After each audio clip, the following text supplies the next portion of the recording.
Oke, kembali lagi di channel Yusuf Nasak. Dan kali ini aku akan membahas part 2 dari part 1 yang berjudul Gunung Toba. Nah, di part 1 aku membahas tentang bagaimana fakta-fakta dari Gunung Toba. Kali ini saya akan membahas tentang efek apa yang terjadi pada global ketika Gunung Toba meletus. Tentunya sebelum kita mulai ke videonya, mari kita intro dulu.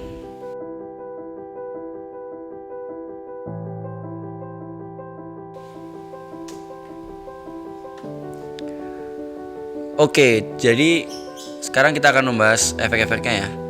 Jadi yang pertama adalah jutaan ton asam belerang akan membuat dunia gelap total. Nah, dulu dalam sekali hentakan erupsi, Gunung Toba kuno mampu benar-benar menjadikan bumi itu dalam keadaan gelap gulita.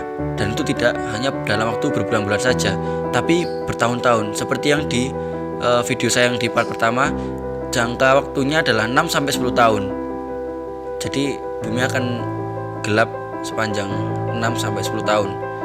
Oke, dan itu tidak hanya gelap saja, sekaligus dunia ini akan dipenuhi dengan asap beracun yang seperti mencekik kerongkongan.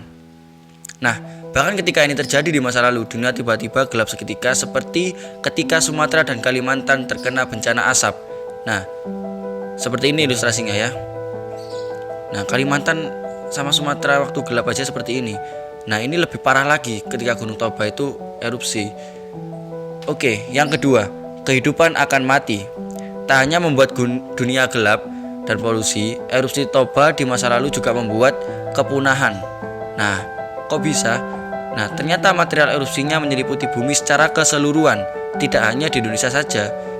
Dan sinar matahari terhalang total sehingga tidak mendukung kehidupan sama sekali. Seketika hewan-hewan dan manusia akan memulai kehilangan waktu mereka. Dampak erupsi yang tak hanya sebentar pun berakibat berakhirnya kehidupan. Dan ini benar-benar terjadi di masa lalu. Nah, yang ketiga, samudra menjadi sangat dingin. Seorang geolog dari New York University melakukan penelitian untuk mencari tahu bagaimana iklim bumi di masa lalu. Ia pun melakukan penggalian di dasar laut dan menemukan sebuah benda bernama foraminifera. Nah, bagi kalian yang belum tahu foraminifera itu apa, kalian baca ini. Oke, dari sini ia pun terkejut bukan main, karena ini merupakan indikasi kalau dulu suhu bumi sangat ekstrim. Jadi benar-benar bumi itu keadaan yang sudah gelap, sekaligus tidak bisa ditempat tinggali, dan juga ekstrim, sangat-sangat ekstrim waktu itu. Nah, penelitian ini pun dikembangkan termasuk dengan penemuan debu-debu vulkanis kuno di Greenland. Lewat penelitian ini akhirnya terkuak sebuah titik temu. Si peneliti yakin jika ada sebuah fenomena yang memicu suhu ekstrim ini. Nah, ternyata itu adalah Gunung Toba ini. Nah, jika gara-gara erupsi ini samudra seluruh dunia mengalami penurunan suhu sampai 5 derajat Celcius. Wow, pasti dingin sekali. Nah, fakta yang keempat yaitu adalah cuaca ekstrim hingga puluhan tahun. 74.000 tahun yang lalu, peneliti ini memperkirakan jika bumi mengalami suhu super dingin. Jika samudra saja bisa sedingin itu, maka udara pun diperkirakan tidak jauh beda. Cuaca seperti ini juga akan bertahan tak hanya 1 atau 2 tahun saja, tapi 6-10 tahun, atau bahkan bisa lebih. Bumi ini akan memasuki zaman es, tapi beda versinya. Jika zaman es biasanya ya bisa kan kita bertahan hidup, tapi zaman es saat waktu itu benar-benar kita tidak bisa bertahan. Selain itu dingin banget, juga dipenuhi dengan asap beracun dan juga gelap. Oke, ini yang kelima, Danau Toba dan Pulau Samosir lenyap. Ya, ini masuk akal karena waktu Gunung Krakatau meletus itu yang terjadi adalah Pulau Jawa memisah menjadi pulau baru yaitu Sumatera. Nah, dampak dari letusan Toba ini adalah kaldera yang bisa kita lihat saat ini. Lalu bagaimana jika letusan yang identik seperti 74.000 tahun yang lalu terjadi lagi? Nah, Danau Toba pasti tidak ada lagi.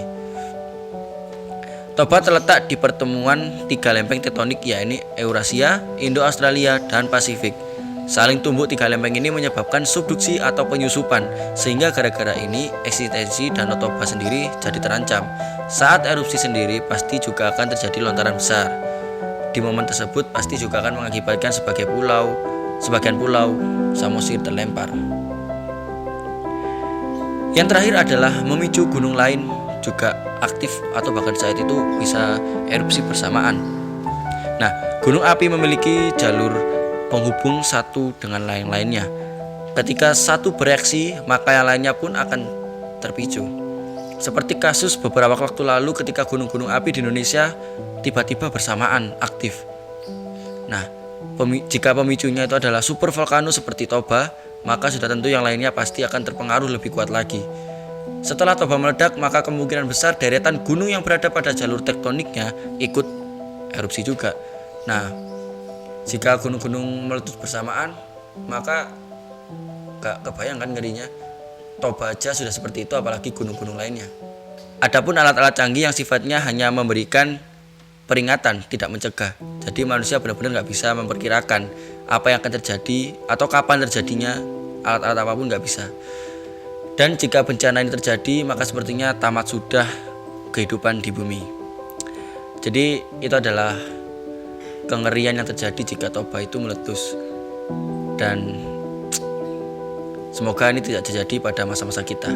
Dan memang secara penelitian juga itu terjadi masih lama sih. Walaupun itu kan siapa tahu, kita nggak ada yang tahu tentang bagaimana takdir. Oke, jadi itu sekian video dari saya. Terima kasih sudah menonton. Jangan lupa subscribe, comment, like, and share-nya. Dan sekian, sampai jumpa.